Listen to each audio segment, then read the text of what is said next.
Hi అండి, అందరికీ నమస్కారం. Welcome back to our channel veg basket. నేను మీ స్వాతిశ్రీ.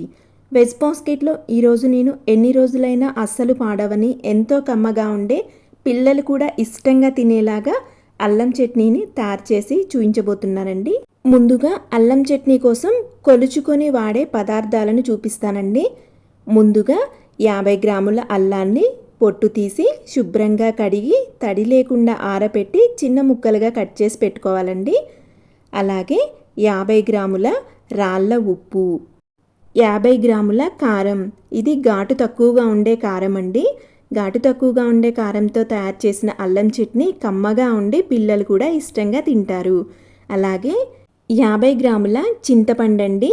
ఇందులోని గింజలు, ఈనెలు తీసుకొని శుభ్రంగా క్లీన్ చేసుకొని పెట్టుకోవాలండి.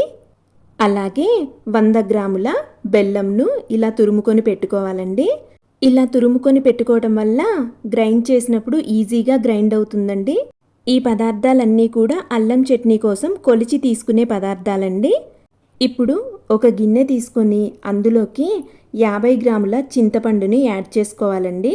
చింతపండును యాడ్ చేసుకున్న తర్వాత తగినంత వాటర్ యాడ్ చేసుకుంటూ 2-3 సార్లు శుభ్రంగా చింతపండును కడగాలండి.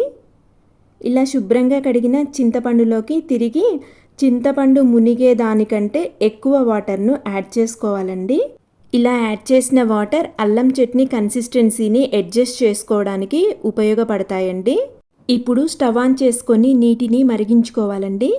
చూడండి, నీరు ఇలా మరగటం స్టార్ట్ అయిన దగ్గర నుంచి 2 నిమిషాల పాటు నీటిని మరిగించుకొని స్టవ్ ఆఫ్ చేసుకొని ఈ చింతపండుని చల్లార్చుకోవాలండి.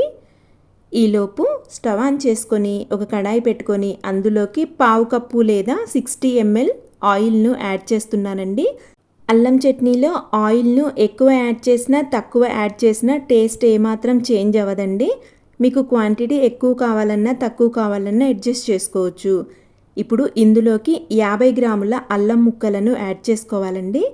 అల్లం ముక్కలను యాడ్ చేసుకున్న తర్వాత అల్లం ముక్కలను నూనెలో మంచి సువాసన వచ్చి కలర్ చేంజ్ అయ్యే వరకు నిదానంగా వేయించుకోవాలండి. చూడండి, అల్లం ముక్కలు కలర్ చేంజ్ అయిపోయి బాగా వేగి మంచి సువాసన వస్తున్నాయండి. ఈ స్టేజ్లో స్టవ్ ఆఫ్ చేసుకొని అల్లం ముక్కలను మిక్సీ జార్లోకి తీసుకోవాలండి. చూడండి, ఈ విధంగా మిక్సీ జార్లోకి తీసి పక్కకి పెట్టుకొని తిరిగి స్టవ్ ఆన్ చేసుకొని అదే నూనె వేడెక్కిన తర్వాత 1 టీ స్పూన్ పచ్చిశనగపప్పు, 1 టీ స్పూన్ మినపగుండ్లు, 1/2 టీ స్పూన్ ఆవాలు, 1/2 టీ స్పూన్ జీలకర్ర యాడ్ చేసుకొని పప్పులు మంచి గోల్డెన్ కలర్లోకి వచ్చే వరకు వేయించుకోవాలండి.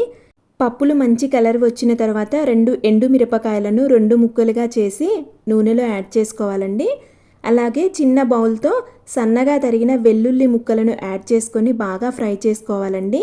ఇలా వెల్లుల్లి ముక్కలను యాడ్ చేసుకోవటం వల్ల అల్లం చట్నీలో మధ్య మధ్యలో తగులుతూ చాలా టేస్టీగా ఉంటాయి.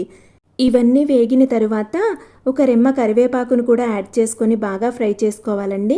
కరివేపాకు వేగిన తర్వాత ఇంగువను కూడా యాడ్ చేసుకొని ఇంగువను కూడా బాగా ఫ్రై చేసుకోవాలి. ఇవి బాగా ఫ్రై అయిపోయిన తర్వాత స్టవ్ ఆఫ్ చేసుకొని తాలింపును చల్లార్చుకోవాలండి. ఈలోపు చింతపండు కూడా బాగా చల్లారిపోయిందండి. ఒకసారి బాగా కలుపుకొని చింతపండును మాత్రమే మిక్సీ జార్లోకి యాడ్ చేసుకోవాలండి. చూడండి, ముందుగానే అల్లం ముక్కలు తీసుకున్న జార్లోకి చింతపండును పూర్తిగా యాడ్ చేసుకోవాలి.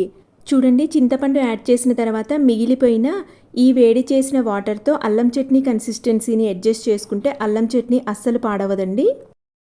ఇప్పుడు ఈ వాటర్ని పక్కకి పెట్టుకొని మిక్సీ జార్లోకి ఒక 10-12 వెల్లుల్లి రెబ్బలను యాడ్ చేసుకొని మెత్తగా గ్రైండ్ చేసుకోవాలండి. చూడండి, ఈ విధంగా గ్రైండ్ చేసుకోవాలి. ఇలా గ్రైండ్ చేసుకున్న పేస్ట్లో ముందుగా కొలిచి పెట్టుకున్న 50 గ్రాముల కారం, 50 గ్రాముల ఉప్పు, 100 గ్రాముల బెల్లం తురుము, 1/2 టీ స్పూన్ మెంతి పిండి, 1/2 టీ స్పూన్ పసుపు యాడ్ చేసుకోవాలి. యాడ్ చేసుకున్న తర్వాత కన్సిస్టెన్సీకి తగినంతగా ముందుగా కొంచెం వాటర్ని యాడ్ చేసుకోవాలండి. అవసరం అనుకుంటే మళ్ళీ ఇంకొకసారి వాటర్ యాడ్ చేసుకొని గ్రైండ్ చేసుకోవచ్చు. ఇప్పుడు దీనిని గ్రైండ్ చేసుకోవాలి. చూడండి, ఈ విధంగా గ్రైండ్ అయిపోయింది. ఒకసారి స్పూన్తో కలిపి కన్సిస్టెన్సీ ఏ విధంగా ఉందో చెక్ చేసుకోవాలండి. మీకు ఇంకా లూజ్గా కావాలనుకుంటే వాటర్ని యాడ్ చేసుకొని ఇంకొకసారి గ్రైండ్ చేసుకోవాలండి. లేదు గట్టిగానే కావాలంటే ఇలా ఉంచుకోవచ్చు. నేను ఇంకొంచెం వాటర్ని యాడ్ చేసి ఇంకొకసారి గ్రైండ్ చేస్తున్నానండి. చూడండి, రెండవసారి గ్రైండ్ చేసిన తర్వాత కన్సిస్టెన్సీ అనేది కొంచెం లూజ్గా ఉన్నది. ఈ కన్సిస్టెన్సీలో ఉంటే సరిపోతుందండి. ఇప్పుడు ఇలా గ్రైండ్ చేసిన అల్లం చట్నీని ముందుగా తయారు చేసి పెట్టుకున్న తాలింపులో కలుపుకోవాలండి. చూడండి, ఈలోపు తాలింపు కూడా చల్లారిపోయింది. ఇప్పుడు తయారు చేసుకున్న అల్లం చట్నీని తాలింపులోకి యాడ్ చేసుకోవాలి. ఈ విధంగా మొత్తం యాడ్ చేసుకున్న తర్వాత తాలింపు బాగా కలిసేటట్టు కలుపుకుంటే ఎంతో టేస్టీగా ఉండే, పిల్లలు కూడా ఇష్టంగా తినేలాగా కమ్మగా ఉండే అల్లం చట్నీ రెడీ అయిపోయింది. దీనిని ఒక ఎయిర్ టైట్ కంటైనర్లో స్టోర్ చేసుకోవాలండి. రెసిపీ నచ్చితే లైక్ చేయండి, షేర్ చేయండి, కమెంట్ చేయండి. ఇటువంటి మరిన్ని వీడియోస్ కోసం నా ఛానల్ను తప్పకుండా సబ్స్క్రైబ్ చేసుకోండి. Thank you for watching.